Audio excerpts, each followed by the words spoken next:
I feel bad for Kiaro and the Elixir of Life because I didn't really give this game a fair shake and got a chance to play this game and then just got absolutely hammered by a million other games.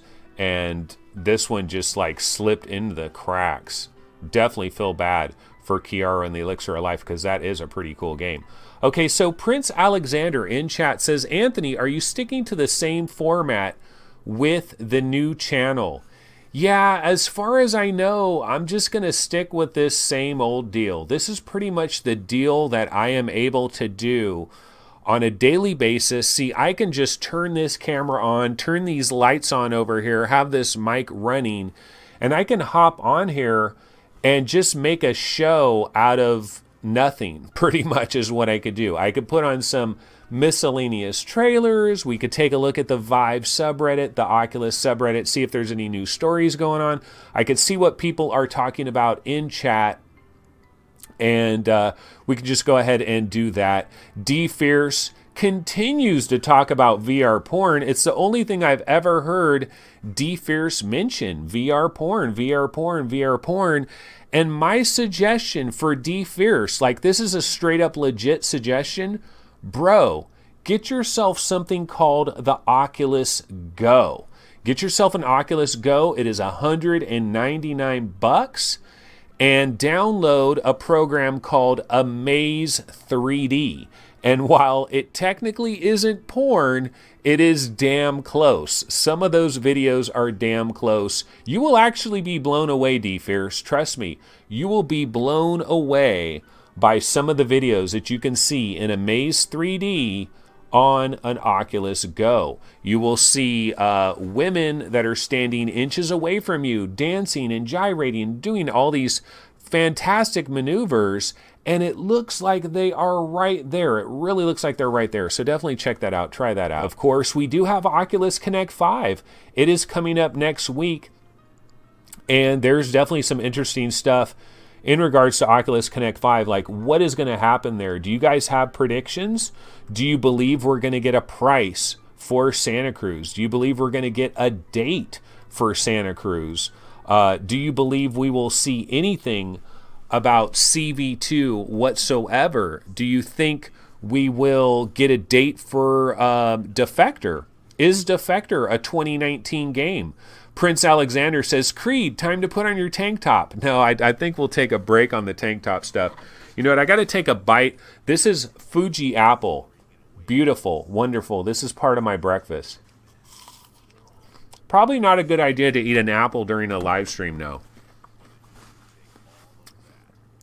I probably should have something that I slurp with a straw.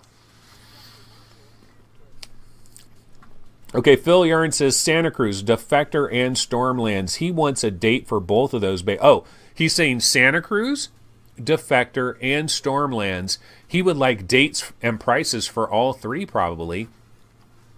Santa Cruz, if you guys were on the VR Roundtable live stream, my prediction is $599 US late March 2019. That's my prediction for Santa Cruz. I know I'm coming in a bit high there on the price. Everybody else I think predicted $499, but I'm hoping for that Snapdragon 435.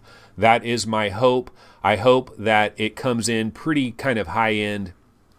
I'm hoping for that. The Rex Terra says he hopes they show off the Half Dome again and maybe some more additional information on Half Dome. I wonder if Oculus is going to come out and officially say, look, we're not bringing out CV2 in 2019, folks. I mean, I wonder if they might, maybe they'll say early 2020 or something. You know, I wonder if that will flash on the screen for Oculus CV2. Wonder if they'll give us any kind of a hint. Don't think about CV2 next year. Next year is the year of Santa Cruz, and then we will go to CV2 in 2020. I wonder if Oculus will do that or if they'll just like not even mention that. Let's see. In chat, Bullet Ape says they need to not be calling it Half Dome for too long. And Jim Hall says rather Santa Cruz is priced higher with better features. And Tezrim says, do they call it the Half Dome because they can't look behind?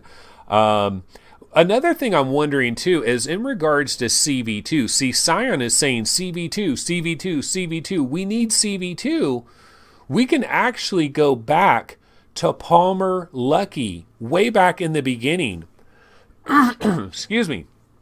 Way back in the beginning, didn't Palmer Luckey say, this was back when he was working with Oculus and everything was good, didn't Palmer Luckey say something like, we're going to get new headsets faster than we get new consoles, but slower than we get phones? Like, you get a new phone every single year. We get new consoles usually every 5 to 6 years is when we get new consoles. So we're kind of on target, honestly, for a CV2. We really are on target. Like, if 2019 was a release of CV2, I don't think it would be a shocker of shockers. We're on target for that. But my opinion is, if we're all about Santa Cruz, if Santa Cruz is a product that is much more ready to go, I think they're going to go down the Santa Cruz road. And I think you bring both of them out the same year. I don't know. I think it's kind of a bad idea, because I think you're selling to a lot of the same enthusiasts. All of us that are super into Santa Cruz, we're probably super into CV2. And if you're super into CV2, you're probably kind of super into Santa Cruz as well. And each of them might be in the $500 range. Are you going to buy two of them in the same calendar year? I don't think that's going to happen. So that's why I think CV2 might be pushed off to the side a little bit. Chris says, I wonder if Pimax are making Oculus and HTC sweat because of the FOV. Gen 2 can't be less than a minimum of 150, but 180 would be great. It certainly is going to put pressure on it. Oculus and HTC, up to this point in time, they have been able to kind of dodge a lot of the pressure that Pimax. You guys might remember with Xbox. Remember I said there's no pressure. There's no pressure on Microsoft to bring out a VR platform for Xbox, that Microsoft dodged a bullet. There's no pressure on them. Well, it's been the same thing for Oculus and for HTC. There's been no pressure from Pimax because it hasn't really been available. It's a news story on the subreddits. It's a news story on Upload VR. It's a news story on Road to VR. It's a news story for us enthusiasts. But your average everyday Joe Blow out there probably knows zip about Pimax 5K plus, 8K, doesn't know anything about this. And the reality is, although the pre-orders are going to start supposedly in October for all the non-Kickstarter backers that want to get their hands on a 5K plus or an 8K or any of these other things, they're likely not to be shipping this stuff until early in 2019. And then when is there going to be absolute regular availability for these things where anybody and everybody can grab them? That might not happen until late spring 2019. So Oculus and HTC, they're kind of dodging a bullet. They haven't had that pressure really been heaped on them. However, when we get to the year 2019 and Pimax is readily available and people everywhere can go ahead and grab the Pimax, that's going to be a situation where pressure is going to start to be applied if more and more people start to see this huge FOV. And then Oculus is like, well, we got something called the half dome. It's 140 degrees field of view. It's definitely a much bigger field of view. It's the same size headset, so it's nice and compact. That's a bonus. But we don't have this gigantic FOV. So is the pressure going to be there? We'll have to wait and see what happens with that. Now, VR Mania Q says, I believe they adopt half dome 140 degrees to Santa Cruz. Yeah, I mean, who knows what we're going to get in Santa Cruz?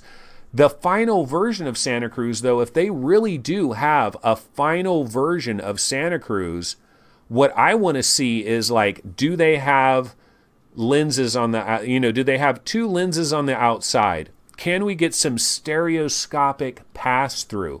Will it have possible AR support?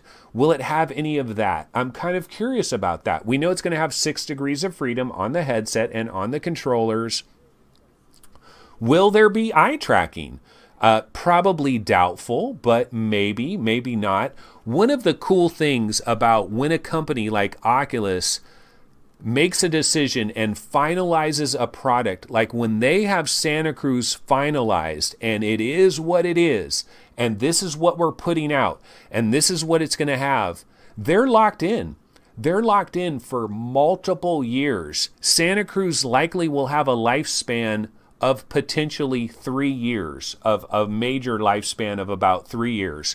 So let's say Santa Cruz comes out March 2019. Then Santa Cruz can be a pretty major product for all of 2019, for all of 2020, and maybe for part of 2021. And then we'll probably have somebody lost audio. Okay, well, everything's good as far as I can see here. Okay, so anyway, maybe in 2021, they will replace Santa Cruz. So Santa Cruz probably has about a 3-year lifespan, which is probably what the Oculus Go has as well. You know, it's probably going to be a viable thing for about 3 years, and then they'll have something to replace it. But what happens is they're locked in. Like the Oculus Go has what it has. It is locked in. It is 3 degrees of freedom. They can't add something onto it. It doesn't have pass-through. They can't add that on. It is locked in. And so I'm very curious to see when we get the finalized situation with Santa Cruz, we'll know what they're locked in on, what it has and what it doesn't have, and what they're stuck with for possibly around 3 years. That's why I'm really hoping for that Snapdragon 435. I do have a trailer that I can throw on here. Never seen this before, and this is courtesy of Paradise Decay. Paradise Decay was at EGX. Have you guys seen his new video?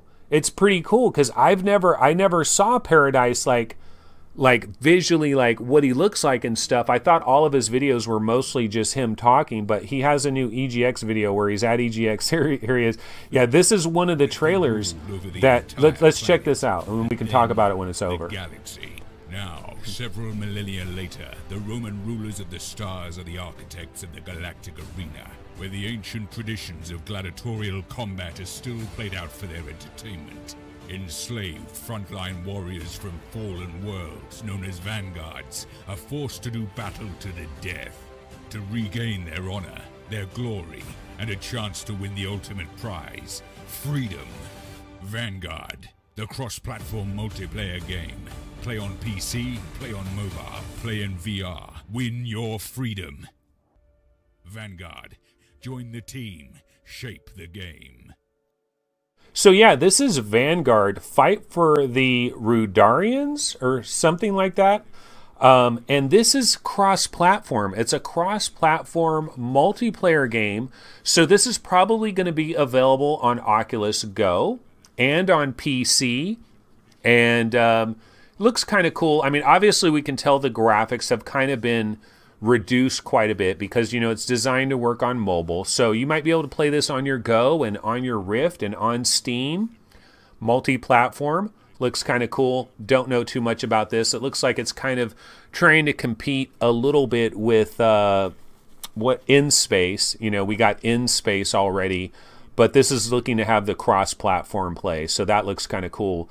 And Paradise says you can sign up for the beta for this already. So it's already there. Chris Gould says, shout out for Primordian. I downloaded this yesterday on sale. Man, this is one hell of a beautiful game. The best looking game in VR, period. Seeking Dawn, stand aside. That is a really good post there from Chris Gould. Yeah, I've talked about Primordian a number of times, and the one thing I've said about Primordian, I think it's absolutely perfect for a VR arcade. Like if you just wanted to put somebody in 10 minutes of an audio visual tour de force, that's kind of Primordian. Primordian is an audio visual tour de force. Just in terms of like you are on an alien world, it really feels like a Predator movie or Avatar or something. The jungle is really good. And then you get into the slow motion battles with these incredible looking enemies that you have to deal with. And it goes, you know, it's going super slow-mo and it's like you're really inside of a movie. But after a while, it kind of overstays its welcomes in terms of like the combat. And this is what Bullet Ape is talking about here. He says, has the fighting in Primordian got better? Really didn't like the combat. I know the dev has updated the combat to a degree, and I believe the collision detection and stuff is a little bit better. But the one thing about Primordian is you kind of get in there and you start fighting these guys, and it really becomes a situation where you just have to battle the guy for a while, and then you get your shot in, you decapitate him, the head goes flying, he falls over, everything is in super slow-mo, and it looks super cool and sounds super cool. But the combat does get a bit tedious after a while. Now, you do get some ranged weapons. There's other things to battle. There's other creatures that you can shoot at and stuff. And so, you know, it's interesting. But Primordian is a game that is kind of unraveling over time. So, like, if you buy Primordian now, you're kind of buying it for what it has at this moment, and you're hoping that more and more stuff gets added onto it. Yeah, basically one dude did it. He was in our chat yesterday. I believe he used to work for Blizzard. And he's the one that created Primordian. And Bullet Ape says if one dude did that, that is incredible. And it really is. It truly is incredible. Very much a tour de force graphically, a very powerful tour de force. Chris Gold says he's really tempted by Jet Island, but I really cannot get on with those gray-brown landscapes. Yeah, it is kind of a muted kind of a landscape. But when you're in there, I think it looks better when you're in there than it does like on some of the trailers. And it really has a look of like some type of alien world that it was almost like an alien world that was procedurally generated is kind of what it looks like. Chris says, I want Jet Island, but it looks like a $6 game or a $10 game, not a $20 game. But you got to understand, man, these devs have been working so hard on this stuff. It's hard for them to price a game at $6 because if they get 1,000 people to buy it, you know, that's $6,000, right? But that's not going to pay for all their time and effort, you know? So it's hard. It's hard for a dev these days. Okay, Tesram says the solution, make a game worth $20. But if you talk to I Am Ruts will say, Jet Island is absolutely worth $20. You just don't know it yet. And the thing that I will say is for somebody like Master Indie, when you release your game in a month like this, where we are being absolutely bombarded by so many great games, you kind of need a demo or something because it's hard for people to want to kick out $20 because they just don't know what they're getting. I Am Rhett says, when you're going down a crazy steep cliff on a hoverboard and you hit a super speed zone or a bounce zone, it is amazing, trust me. Well, I can say just going up the side of a gigantic mountain and you go boom and you go up the mountain and you're like flying, like you're thousands of feet in the air, and you look down and you see that mountain down there and you see that ocean down there and you're like, whoa, I'm so freaking high up in the sky. And then, you know, you get that feeling of going, woo, you know, going back down the other way. And for me, it's just kind of like hitting all these different, you know, it's hitting these different ramps and going up and down different ramps. Chris Gould says, a demo of Jet Island may work to swing me. I know it's hard. I know it's hard, though. Oh, Conrad Lawrence has 56 hours in Jet Island, and he says, bro, trust me, it is worth the 20 bones. So I bet Conrad Lawrence, he was probably one of the beta testers for Jet Island and has been playing it for a long time. So he's seen all of the bosses. He's seen all of it. 56 hours already. Hybrid Energy's like, wow, 56 hours. Yeah, he was a beta tester. And I don't even know if I barely have an hour in Jet Island, but I still kind of like it. That's what we can do sometimes. Nothing to talk about, but we still make something happen. But yeah, go ahead, check out our website, of course, vrgamerankings.com. Be sure to subscribe to the channel, like the videos, all those kinds of things. And I will be back tomorrow, 11 a.m. Pacific time. I will be back. Hopefully some actual news stories, maybe some exciting game trailers and some other stuff like that. But either way, we will be back and we will be doing some more stuff tomorrow. So I will see you guys then. Take it easy. Have a great Sunday. Go Seahawks. We need a win. We absolutely need a win. All right. See you guys later. Take it easy.